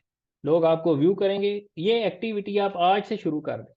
आज से आप शुरू करें, आपने अपने एनालिटिक्स में देखना है कि आपको रेडिट के थ्रू ट्रैफिक आना स्टार्ट हो गई है। ठीक है, कोई बैकलिंक्स नहीं बनाए, कोई कुछ नहीं किया, आपने सिर्फ लोगों का प्रॉब्लम सॉल्व किया, लोग आपको सर्च करते हुए आपके स्टोर पर आएंगे। और जब आपके स्टोर पे रेडिट से ट्रैफिक आना स्टार्ट होगी और वो ट्रैफिक स्टे करेगी, ये गूगल के लिए एक सिग्नल होगा, इनडायरेक्ट एक सिग्नल, यूजर सिग्नल होगा कि यार ये स्टोर किसी नीड को फुलफिल कर रहा है। ठीक है, फाइन। तो इस तरीके से ये पहला तरीका था रेडिट वाला। दूसरा तरीका था जो मैंने फाइंड आउट किया रिसेंटली, वो एक टूल है बेसिकली, ये एंडी के नाम से एक बंदा है, इन्होंने एक टूल बनाया हुआ है, उस जो इनका मेजर टूल है वो keywordinsights.ai है। ठीक है, अगर मैं इस पर क्लिक करूं, जिसमें ये क्या करते हैं, कीवर्ड क्लस्टरिंग, सर्प इंफॉर्मेशन, एआई के थ्रू आप कैसे उस सारे को कंबाइन करके अपना टाइम शॉर्ट करके चीज़ें लर्न कर सकते हो। इन्होंने यहाँ पे वो चीज़ें मेंशन की हैं। सो इस टूल को भी आप देख सकते हैं, लेकिन जो राइट नो मेजर टूल है डिस्कस करने वाला, वो ये टूल है हमारे पास। ठीक है, सो इस टूल की मैं लिंक आप बेशक यहाँ से देख लें। ठीक है, मैं इस लिंक को यहाँ से कट करके इस शीट के अंदर भी पेस्ट कर देता हूँ। माइक म्यूट करें दोस्त, जिसका भी माइक है प्लीज। ठीक है, तो आपने क्या करना है, इस टूल को आके अंडरस्टैंड करना है। It's easy to use tool है। ठीक है, और कोई इसमें लंबी चौड़ी रॉकेट साइंस नहीं है। यहाँ पे आप ये उसने यहाँ पे डिटेल बताई भी है। ठीक है, और आप इसको यहाँ पे आके अपने वन बाय वन यहाँ पे एनालिसिस कर सकते हैं, फाइंड सब रेडिट्स कर सकते हैं, जो भी आपने करना है। ठीक है, तो ये एक अच्छा टूल है, ये इसको आप अपनी प्रैक्टिस में लाजमी लेकर आए। ठीक है, तो ये टूल आपको डिटेल में एक ही दफ़ा इन्फॉर्मेशन दे देगा। इंप्लीमेंटेशन आपने खुद करनी है इस टूल पे। तो ये था पहला टूल आपके पास जो मैंने आपके साथ एक शेयर करना था। दूसरा टूल था हमारे पास के, हम देखते हैं कि यार एक पेज है ना, कीवर्ड लिखा, कहानी कीवर्ड से स्टार्ट होती है, उस कीवर्ड का सर्च इंटेंट क्या है, उस कीवर्ड के सर्च इंटेंट के मुताबिक कौन सा पेज बनना चाहिए, फिर जो टॉप 10 के लोग आ रहे हैं उनके क्या टाइटल्स हैं, क्या डिस्क्रिप्शंस आ रही हैं। तो उसके ऊपर भी रिसेंटली लिंक्डइन पे एक मैं पर्सन उनको फॉलो करता हूँ, एंड्रयू के नाम से हैं। सो उन्होंने एक टूल क्रिएट किया, सो आई थिंक वो यहाँ पर है। ठीक है, सो इस वीडियो को आप देख सकते हैं, इस वीडियो को अंडरस्टैंड कर सकते हैं कि ये क्या वीडियो है, किस टूल के बारे में बता रही है, और वो टूल कैसे आपने ऑपरेट करना है, कैसे अंडरस्टैंड करना है। तो यहाँ पे आके आप इसकी डिटेल्स देख सकते हैं। तो इस पे अलग से फिर 15-20 मिनट लगेंगे, आप लोगों ने खुद इम्प्लीमेंट करना है। ना हुआ तो फिर हम देखेंगे कि कैसे आपको गाइड करना है कि ये टूल, लेकिन आपने पहले खुद इसको इम्प्लीमेंट करना है। ठीक है, तो ये हमारे पास दो टूल्स हो गए जो मैंने आपके साथ शेयर करने थे, और इसका भी जो लिंक है मैं यहाँ पे पेज प्लस यहाँ मेंशन कर देता हूँ। फाइन, ठीक है, सो यहाँ पे मैंने ये दोनों टूल्स मेंशन कर दिए हैं। इन दोनों टूल्स को आपने जाना है, फ्री टाइम में एनालाइज करना है, और ये वो टूल है जो लेटेस्ट टूल है और आपका टाइम सॉल्व करने वाले टूल्स हैं। क्लियर हो गया? फाइन, उसके बाद हम चलते हैं कि collection pages versus product page. What's the time यार, ओए होए 4:15 हो गए हैं बॉयज। मेरे ख्याल से ये हम कल ही कर लेते हैं। कलेक्शन पेज चलते हैं ज़रा एक दफ़ा, back to the meeting, stop share. Okay, so boys बताएं क्या किया जाए इस टूल को। नेक्स्ट अभी कंटिन्यू करें या क्वेश्चंस आंसर्स ले लें? क्वेश्चन आंसर ले लेते ओके, क्वेश्चन आंसर्स ले लेते हैं। परफेक्ट, ओके, ठीक है, हम क्वेश्चन आंसर ले लेते हैं। जो collection pages versus product pages हैं वो हम नेक्स्ट में डिस्कस करेंगे। उसका मैं ओवरव्यू दे देता हूँ। हम क्या करते हैं कि यहाँ पे मैं आपके साथ ना स्क्रीन शेयर करके दोबारा से बता देता हूँ कि उस चीज़ में हमने एग्जैक्टली कवर क्या करना था, ताकि आपको आइडिया हो कि यार व्हाट विल हैपन। सो हमारा जो पेज था बफेलो जैक्सन, ठीक है, उसको आपने वहां पे हम कीवर्ड टारगेट कर रहे थे लेदर डफल बैग। ठीक है, अब एक कीवर्ड हमने टारगेट कर दिया कलेक्शन पेज, अब वो कीवर्ड मैंने उठा के अपनी प्रोडक्ट पेजेस पे नहीं लेकर जाना, और यही इशू हम लोग करते हैं ई कॉमर्स के अंदर। तो अगर आप इस पेज को थोड़ा सा एनालाइज करेंगे यहाँ पे, ठीक है, तो आप देखेंगे कि इन्होंने प्रोडक्ट नाम लिखा है, लेकिन हर जगह साथ लेदर डफल बैग लिखा दिया, लेदर डफल बैग हर उस पेज, हर अपने प्रोडक्ट नेम के साथ लिखा दिया। So that's not a good practice. ठीक है, तो हम देखेंगे कि कैसे हमने अवॉइड करना है, कैसे हमने डिफ्रेंशिएट करना है अपने प्रोडक्ट पेजेस को और अपने कलेक्शन पेजेस को, और हम दोनों एग्जांपल्स के साथ देखेंगे बेस्ट प्रैक्टिसेस भी और बैड प्रैक्टिसेस भी। ठीक है, तो यहाँ पर आके हम करते हैं अपनी स्क्रीन स्टॉप, और अब हम चलते हैं और आप सब लोगों से ले लेते हैं क्वेश्चंस वन बाय वन। हैं। हाँ सर, मेरा एक क्वेश्चन है। ओके जी, तला क्या क्वेश्चन है आपका? हाँ सर, जैसे अगर हम वर्डप्रेस पे कोई ई कॉमर्स स्टोर बनाते हैं, तो हम्म कोई हमने टेम्पलेट ले लिया वर्डप्रेस पे कोई अच्छा सा, तो उसमें ना प्रोडक्ट हमने लगानी है, तकरीबन काफी प्रोडक्ट्स लगानी है तो टाइम लगता है। उतने में ना हम हम्म अगर वेबसाइट को डिस्करेज फ्रॉम सर्च इंजन कर देते हैं तो कोई इशू रहता है, ताकि गूगल आए तो हमारा वेबसाइट ना प्रॉपर हो, यार या मेरी डिलीट तो रहना चाहिए? मैं तो आपको रिकमेंड करूंगा कि आप एक स्ट्रक्चर बनाएं पहले। जैसे देखें ना, अभी हमने देखा कलेक्शंस हैं, कलेक्शंस इंटरलिंक हो रही हैं प्रोडक्ट्स के साथ, प्रोडक्ट्स आगे ब्लॉग्स के साथ, फिर वो वापस। ठीक है, इस तरीके का एक स्ट्रक्चर बना के वो आप सबमिट करें गूगल में। जब आप वो स्ट्रक्चर पूरा सबमिट करेंगे ना, तो हमने एक चीज़ रीड की थी, अंडरस्टैंड की थी, नॉलेज ग्राफ। ठीक है, तो हर website basically at the end of the day एक नॉलेज ग्राफ होता है छोटा सा, कि वो कितना स्ट्रांग है, कितना स्ट्रक्चर्ड ग्राफ है, वो आप पर डिपेंड करता है। तो अगर आप एक स्ट्रक्चर्ड और स्ट्रांग ग्राफ प्रोवाइड करेंगे गूगल को, तो आपकी रैंकिंग के चांसेस कम टाइम में ज़्यादा हैं। ठीक है, आप पहले अगर एक चीज़ प्रोवाइड कर देंगे, आपकी वेबसाइट को गूगल ने अंडरस्टैंड किया, उसमें वैल्यू ही नहीं पड़ी हुई इतनी, तो फिर आपकी वेबसाइट को गूगल उस तरीके का वैल्यू नहीं देगा। इंस्टेड ऑफ के आप अपनी वेबसाइट गूगल में एंटर करेंगे और देखेगा गूगल के यार ये कितनी ज़बरदस्त इसने डिटेल तरीके से तमाम चीज़ें प्रोवाइड की हैं, तो फिर वो आपको लेके चलेगा, अच्छी रैंकिंग्स आपको देगा। तो मेरे ख्याल से आपको मीन्स एक स्ट्रक्चर के साथ जाना चाहिए। के सर अभी फिर नो इंडेक्स रखें सर्च इंजन के लिए वेबसाइट पे, जब हाँ प्रॉपर नो, प्रोडक्ट अपलोड हो जाए फिर लाइव हाँ करें। एग्जैक्टली आप फेजेस में डिवाइड कर लेना कि यार पहली कलेक्शन है उसमें 30 प्रोडक्ट्स हैं, तो पहले फेज में मैंने ये 30 कलेक्शन पूरी करनी है, फिर मैंने इनको लाइव कर देना है। इस तरीके से आप कर लें, वो एक ज़्यादा बेटर अप्रोच है। सही हो गया सर। ठीक हो गया। अच्छा, उसके बाद हम आगे चलते हैं, टाइटल और मेटा टाइटल में क्या डिफरेंस है, में क्या फ़र्क है। हाँ बिल्कुल, मेटा टाइटल है बेसिकली जो भी इंटरनेट का पेज होता है ना, वेब डॉक्यूमेंट जिसको हम बोलते हैं, वो HTML के अंदर बना हुआ होता है उसका पोर्शन। ठीक है, तो HTML के कुछ पर्टिकुलर पोर्शन होते हैं कि जब आप HTML कोड में एक पेज बना रहे होते हैं, उसका एक टाइटल लिखते हैं, एक डिस्क्रिप्शन लिखते हैं, उसमें फिर डिफरेंट आगे टैग्स लगे होते हैं, no index, follow, to follow और डू फॉलो नहीं, इस तरीके के। ठीक है, तो ये इन चीज़ों को आप मेटा टैग्स बोलते हैं। उन मेटा टैग्स में एक मेटा टैग होता है मेटा टाइटल, एक होता है मेटा डिस्क्रिप्शन। ठीक है, फिर एक होता है टाइटल। एक चीज़ जो आसानी के लिए मैं आपको बताता हूँ, जब गूगल पे कोई कस्टमर टाइटल देखता है दैट्स मेटा टाइटल, लेकिन जब वो पेज पे आ जाता है तो वो जो टाइटल देखते हैं दैट्स द टाइटल, जिसको हम नॉर्मली टाइटल कह देते हैं, और जो H1 में होना चाहिए। फाइन, थैंक यू जी, अच्छा सेशन बहुत अच्छा रहा, जज़ाकल्लाह, बहुत शुक्रिया। FAQ स्कीमा ख़त्म हो गया जी, बिल्कुल FAQ स्कीमा गूगल ने शो करना स्टॉप कर दिया है। ठीक है, और सर हम कलेक्शन पेज से ब्लॉग को इंटरनल लिंक क्यों दें, हमारा असल काम तो सेल करना है। देखो, हम बिल्कुल बॉटम पे जाके वो इंटरनल लिंकिंग, हम टॉप पे नहीं इंटरनल लिंक कर रहे। ये नहीं कर रहे कि कस्टमर आया लेदर डफल बैग लेने, मैंने उसको कहा भाई तू एडवेंचर पे जा रहा है, ये बैग ले ले, बेहतरीन हो जाएगा, तू हीरो लगेगा। ठीक है, इसके फौरन बाद मैंने प्रोडक्ट शो करवानी है, मैंने ये नहीं लिखना है कि learn how you will look a hero, ठीक है ना, by purchasing our leather bags, और मैं उसको ब्लॉग पे ले जाऊँ। ब्लॉग्स हमने बिल्कुल नीचे जाके लिखे हैं। ठीक है, ओके,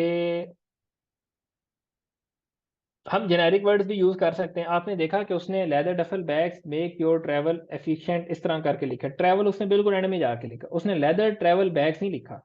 हमारी जनरल प्रैक्टिस क्या होती थी, हम कहते थे कि भाई लेदर ट्रैवल बैग ये इकट्ठा जोड़ के 10 बार लिखो कंटेंट के अंदर, 2% डेंसिटी होनी चाहिए, 50% डेंसिटी, ऐसे होना चाहिए।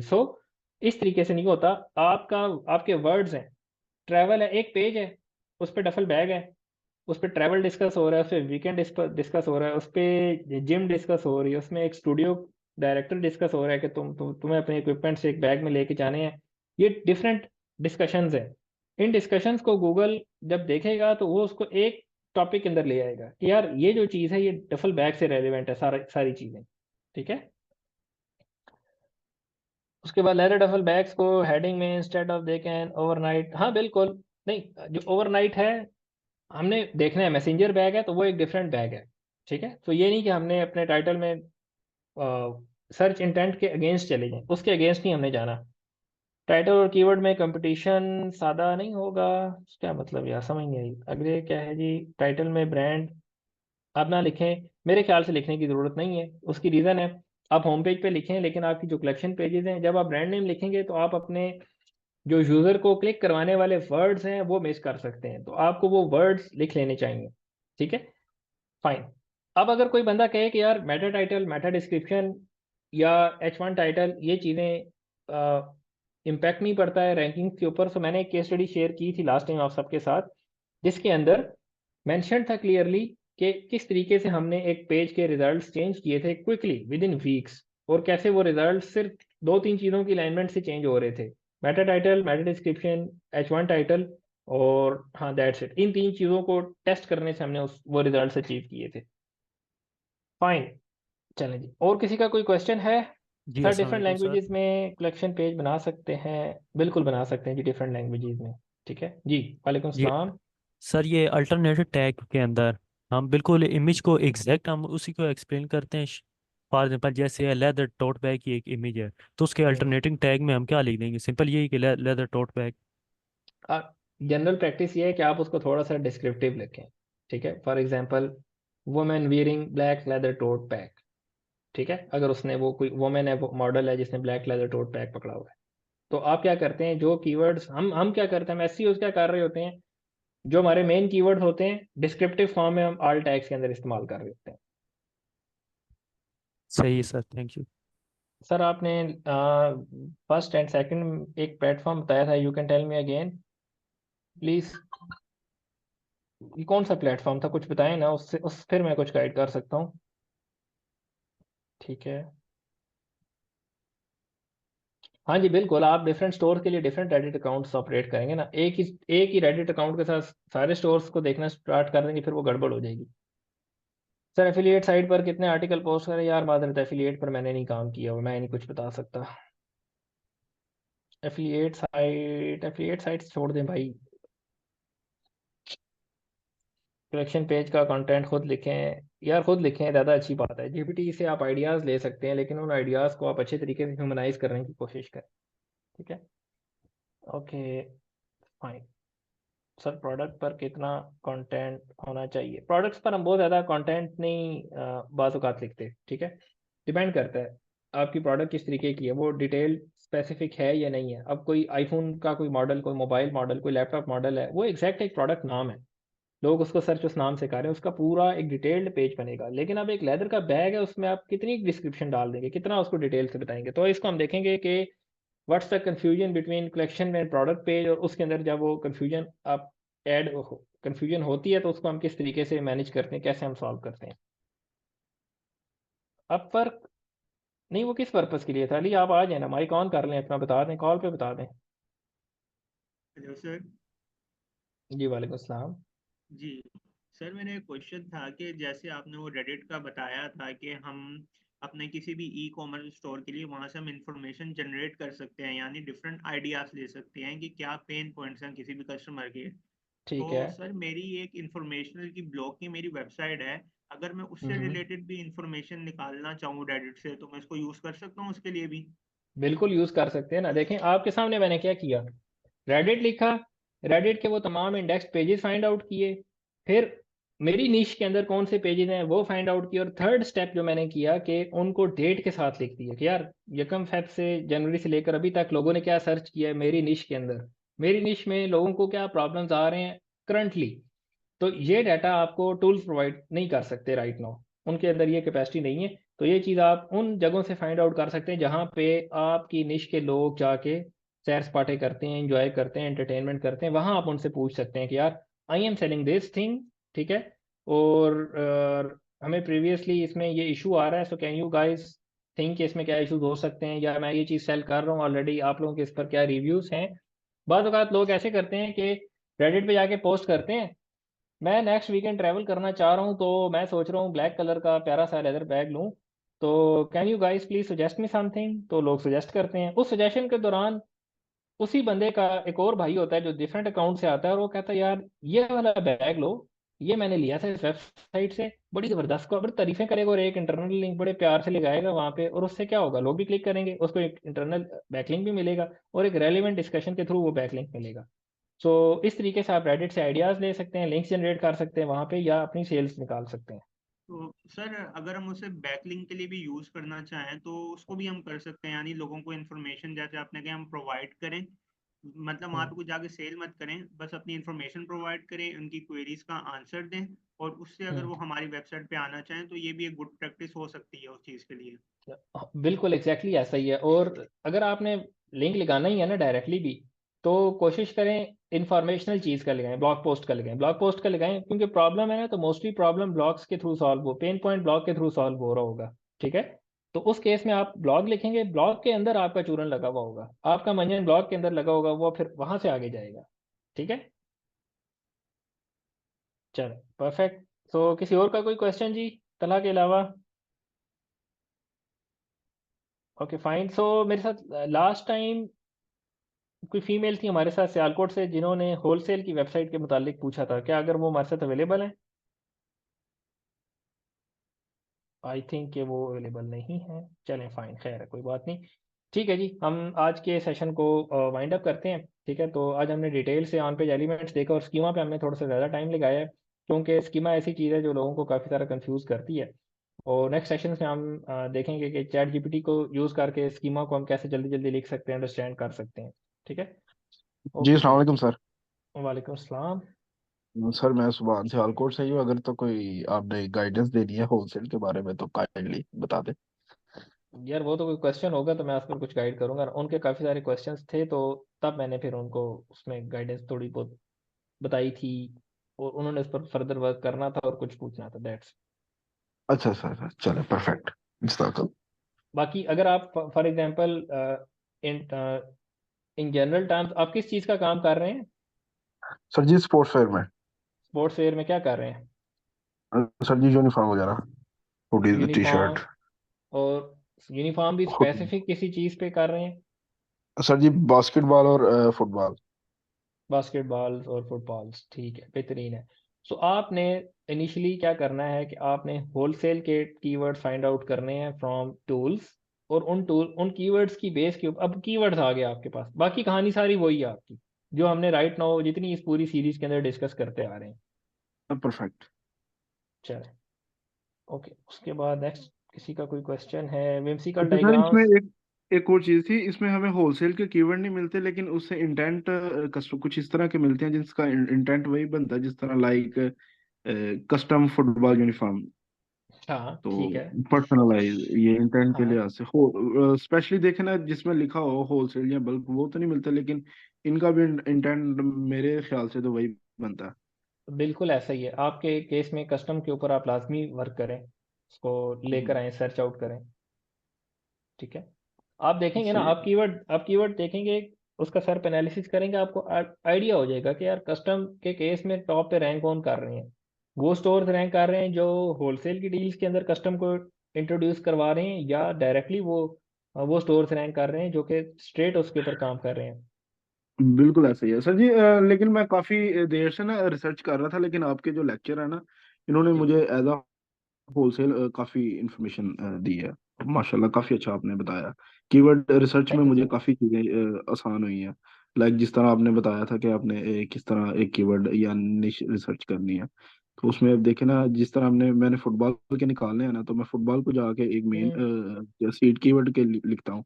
हाँ जी, उसके जी जी। आगे मैं फिल्टर लगा के तो कस्टम वगैरह तो इंक्लूड कीवर्ड ऐसे ब्रश में, तो काफी माशाल्लाह हेल्प आउट हुआ है।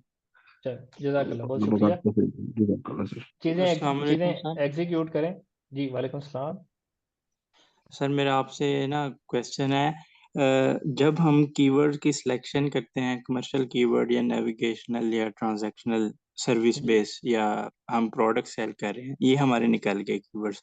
अब हर जो टूल है ना वो अपना डाटा बता रहा होता है, अपनी कीवर्ड की डिफ़िकल्टी या ये चीज़ें कंपटीशन बता रहा होता है। जी जी। अब हमने वो चीज़ें सर क्लाइंट के साथ डिस्कस करनी है, हमने उसको टाइम देना है, टाइमलाइन देनी है कि हम इतनी टाइम के अंदर जो है ना ये आपको रैंक कर देंगे।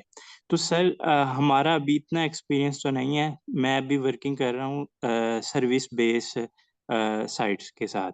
तो अगर ठीक है। मैं किसी क्लाइंट को टाइमलाइन दूँ, तो हम्म, आप काइंडली अपना जो आपका एक्सपीरियंस है वो शेयर कर सकते हैं कि मैं इस वाले कीवर्ड के साथ चलता हूँ, ये डिफ़िकल्टी इस वाले टूल की और इतना टाइम लेता है, और ये स्ट्रैटेजी के साथ।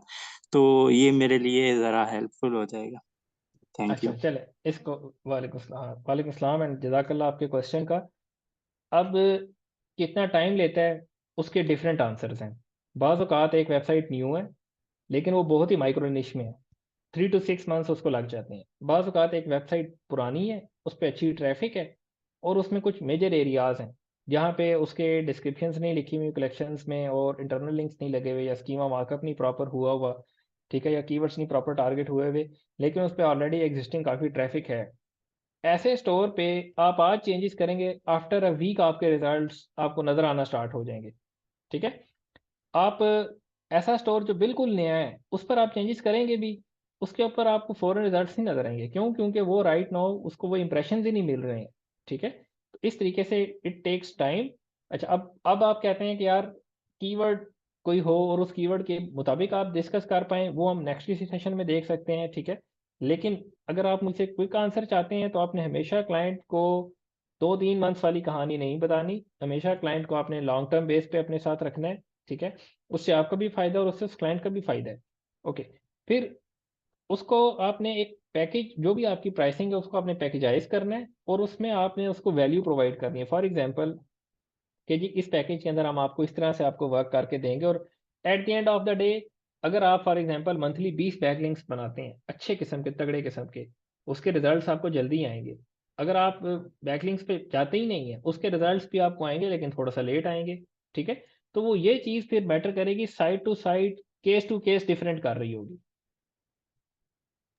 अच्छा जी सर, थैंक तगड़े यू। जरा बैकलिंक का भी बता दें कि गेस्ट पोस्ट है ये क्या?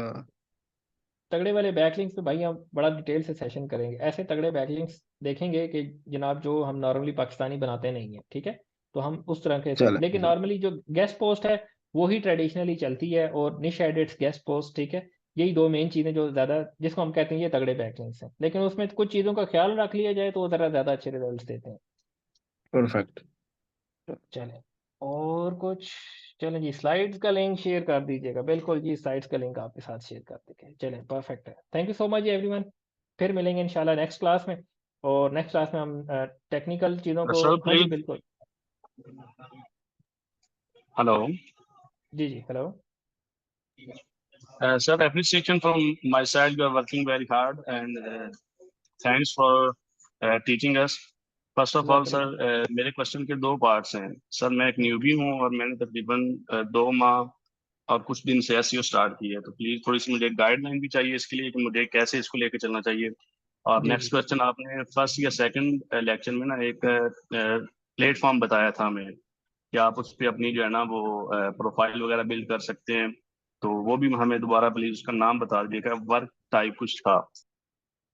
वर्क, सॉरी यार मुझे नहीं याद कौन सा प्लेटफॉर्म बताया था। आप लेक्चर एक दफ़ा दोबारा देख के थोड़ी डिटेल बता दीजिएगा नेक्स्ट लेक्चर में, मैं फिर शायद कुछ गाइड कर पाऊँ आपको।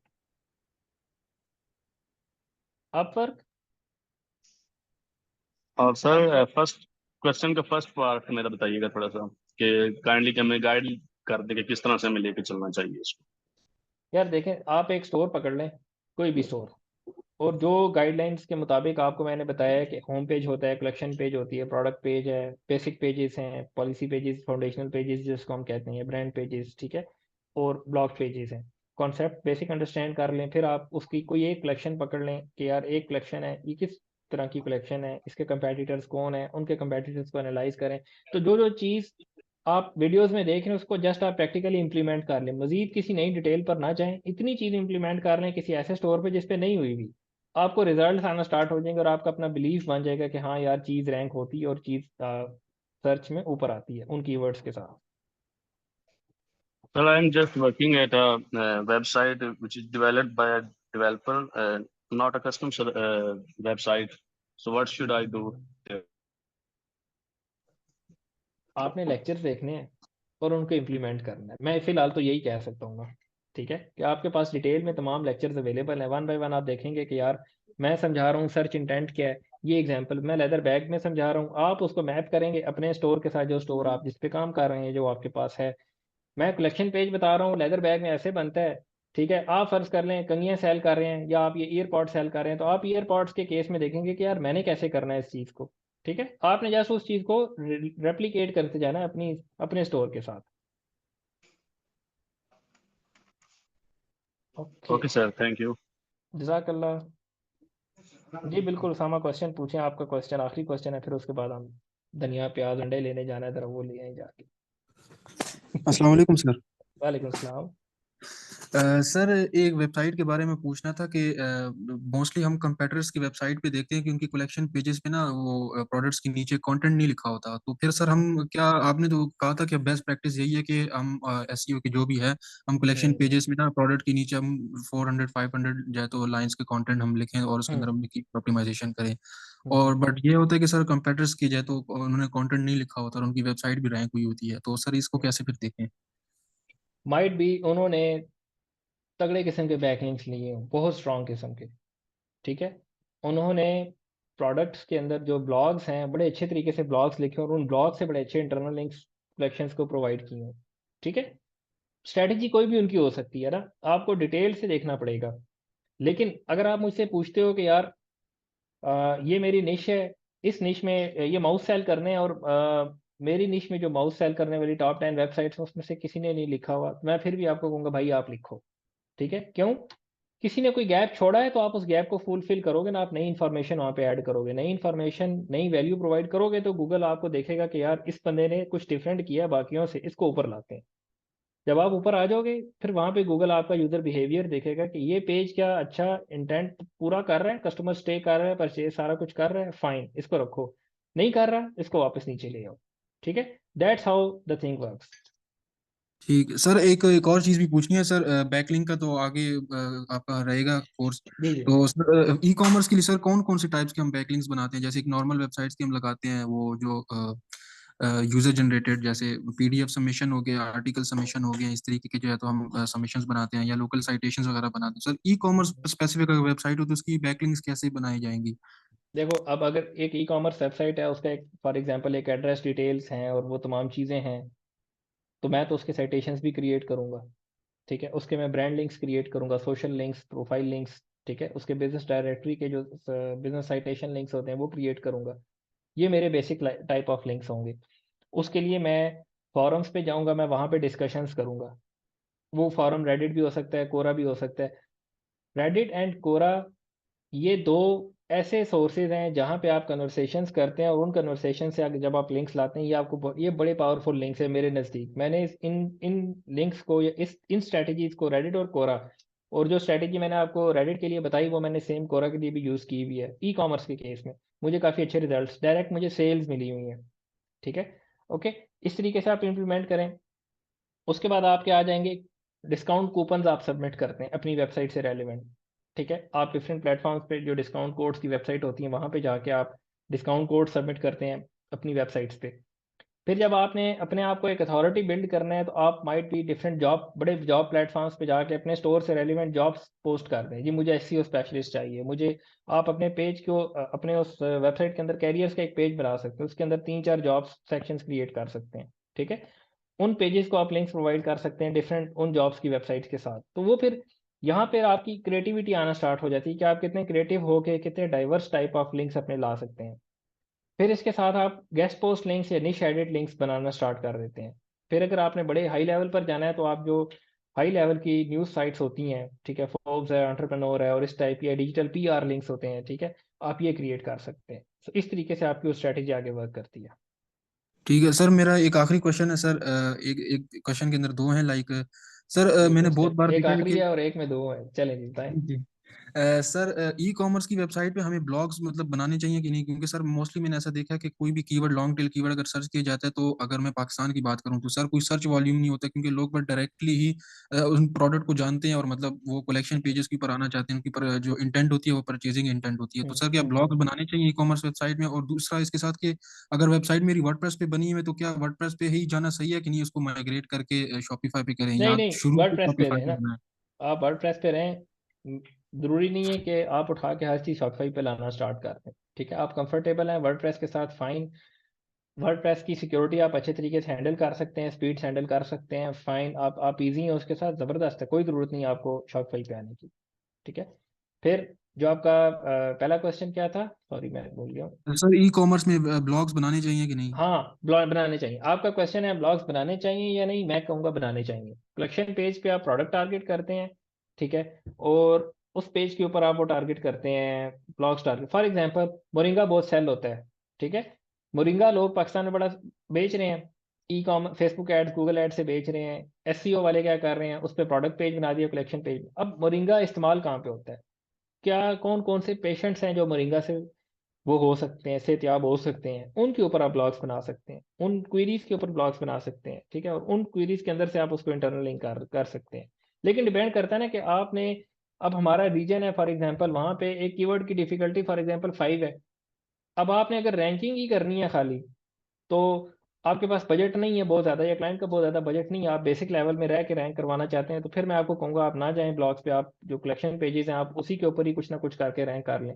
ठीक है, लेकिन अगर आप चाहते हैं कि बेस्ट प्रैक्टिस, तो वो ये है कि जी बिल्कुल आपको ब्लॉग बनाना है। बेशक सर, अगर उन कीवर्ड्स की कोई सर्च वॉल्यूम भी ना आ रहा हो तो सर फिर भी बनाने चाहिए, लाइक अगर मेरे ऐसी ख्याल से, कैटेगरी हाँ मेरे ख्याल से बना लेने चाहिए, क्योंकि उसकी रीज़न है कि सर्च वॉल्यूम जीरो, टूल्स आपको शो कर रहे हैं ना, जीरो सर्च वॉल्यूम्स नहीं है।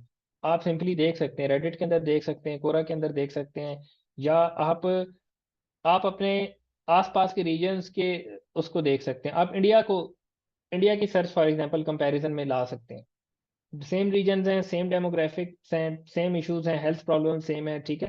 तो वहां से आप थोड़ा सा सर्च वॉल्यूम की, हमारी जो राइट पाकिस्तान का जो सर्च वॉल्यूम है ओवरऑल हर कैटेगरी के अंदर, वो भी कम है। वो भी the passage of time increase करेगा जब लोग बहुत सारा डिजिटल के अंदर आ जाएंगे,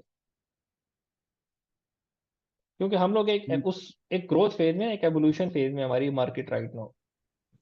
ठीक है सर, थैंक यू। चलें जी, जज़ाकल्लाह। ओके बॉय, सेशन एंड करते हैं। दुआ में याद रखिएगा, अपना फीडबैक दीजिएगा, और फिर मिलेंगे इंशाल्लाह नेक्स्ट सेशन में। अल्लाह हाफिज़।